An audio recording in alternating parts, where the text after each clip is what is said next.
The What to Next podcast helps you build a TBR of future favorite books. In each episode, Lori and Maine interviews authors and book influencers to recommend books they loved for you to pick up today. If you're an avid reader, always looking for your next great read, then the show. Hi, Laura. Welcome to What to Next podcast.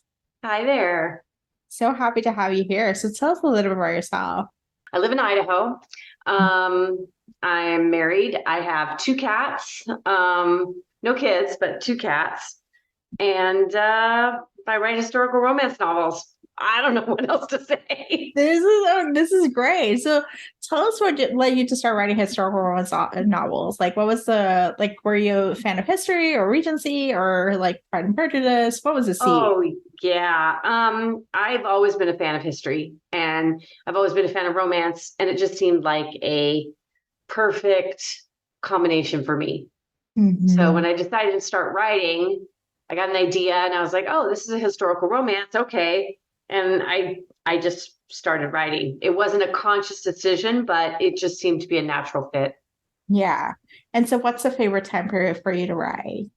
I write in the 1890s. I love anything late Victorian. I love Edwardian. I can't tell you the number of times I've rewatched Downton Abbey.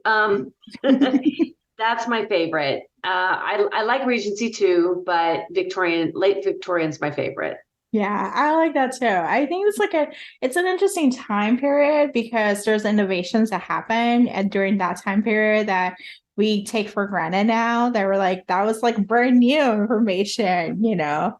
Exactly. Well, and I like it too because there's a lot of potential for stories in late Victorian because there's a real clash between cultures, really. I mean, they're really modern meets up with traditional, and a lot of conflicts coming out of that. Women were starting to actually work in ways they had never done before. Women were becoming secretaries and not as much before the World War I, but somewhat.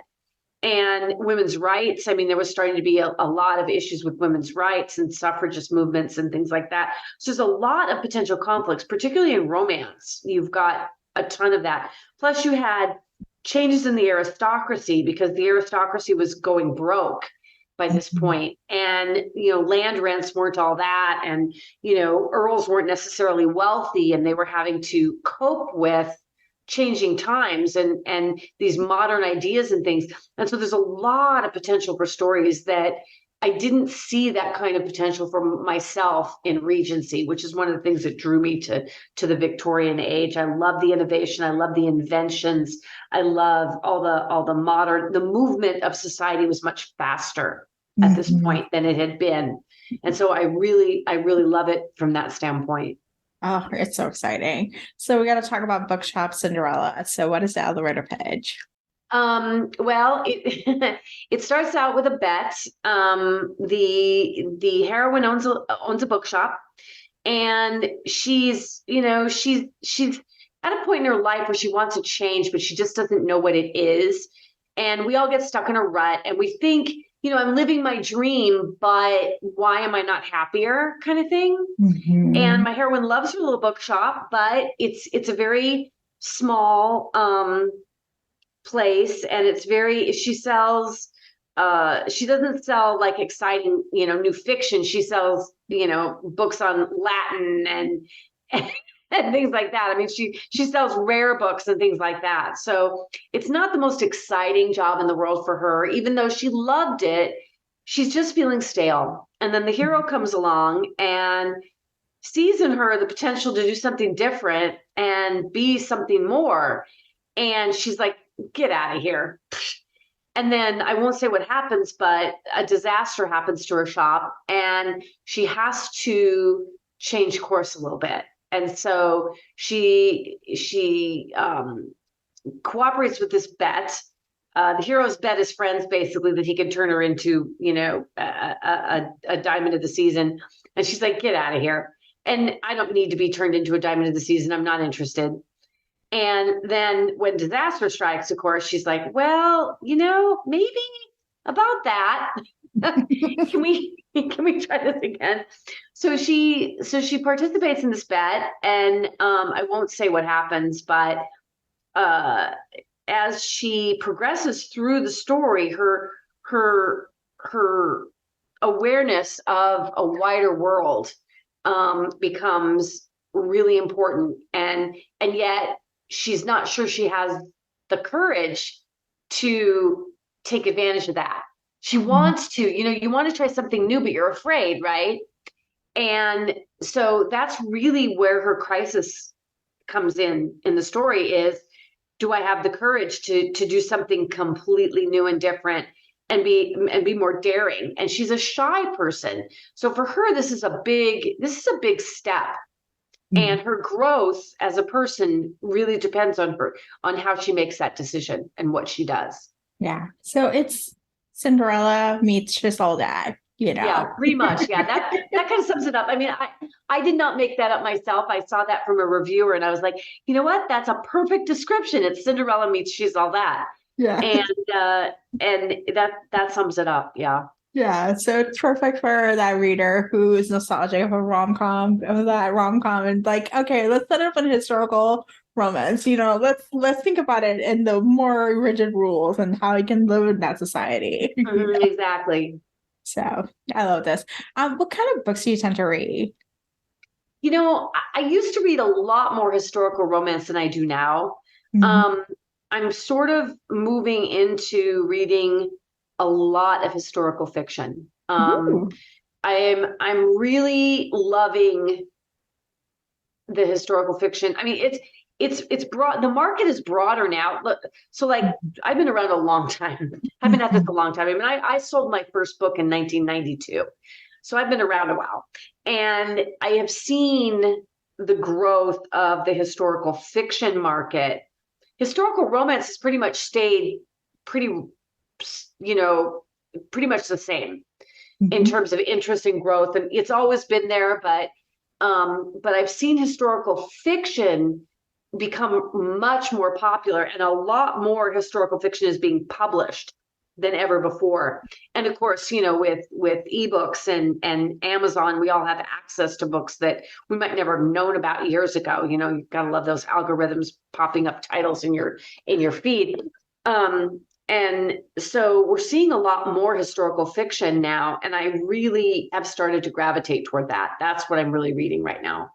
So favorite historical fiction time period, is it still Victorian, or is it somewhere else, like completely outside of the, Western sensibility? If I had to pick, I joke with my husband sometimes about, where would you go and what would you be if you could go back in time and pick a time and place to be alive. And provided I had money, I would love to have been, in my 20s in the 1920s. I think that would have been after the war. I think that would have been if you had money, that would have been a fun time to be alive.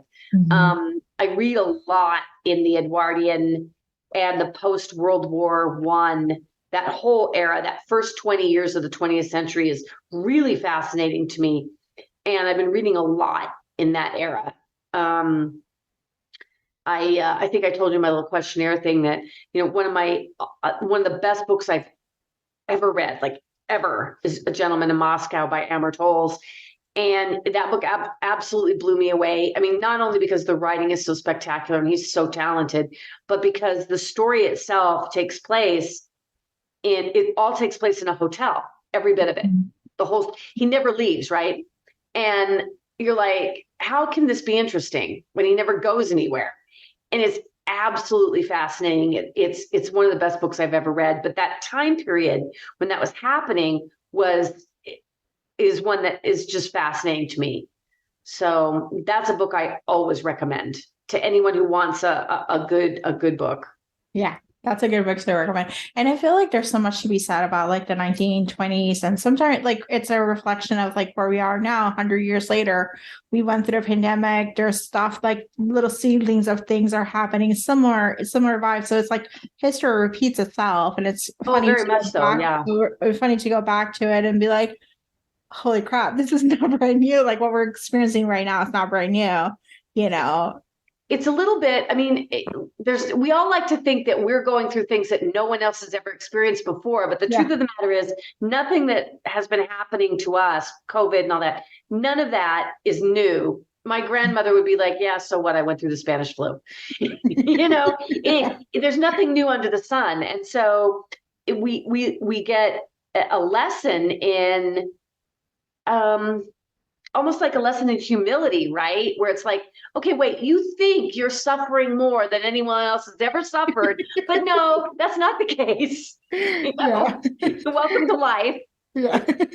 Welcome to life. Yeah, that is for sure. Do you have any other books to recommend, or is The Gentleman Moscow is the one that you're like, everyone must read this? I have tons of books I can recommend in historical fiction that I've been reading lately. Anything by Kate Quinn. Oh my God, that woman is a fabulous writer. I love her stuff. The Huntress was my favorite of hers. I just riveted to my seat. I'm like, oh my God, oh my God, oh my God. And you know what's happening, right? You know who she is, you know who the characters are, you know what's going on. There's no mystery to it.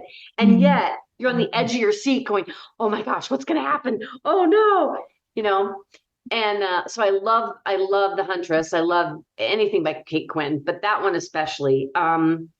Another book that I read a while ago that really impressed me, and I had no expectations. Sometimes you're just going through Amazon, you're like, well, that sounds kind of cool. Oh, what the heck, and you order it. I had never heard of this author. I had never seen anything by this person, but the author's name is Jess Walter, and the book is called Beautiful Ruins. And it's a book I had no expectations going in. And from the very first page, I was like, wow, this is so good. And I can't even explain to you what it's about other than to say that it's set in the early 1960s. And part of it takes place in Italy. She's a film star. And that's really all I can tell you. It's one of those books, it's really hard to describe it in a nutshell, but it's just so good. So good. Let me think, what else have I read lately that my friend Julianne McLean, I'm always open to pitching a friend if she's written a good book. My friend Julianne McLean wrote a book a while ago called A Fire Sparkling, World War II, super, super good. Really, really good. Now I'm going blank. What else? Does that give you some? That is amazing. Yeah, you gave us enough to give a taste. You gave us some good historical fiction for us to tide us over, Good. Yeah. So, Laura, tell us where we can find you online. I have a website. It's lauraleeguhrke.com and www.lauraleeguhrke.com.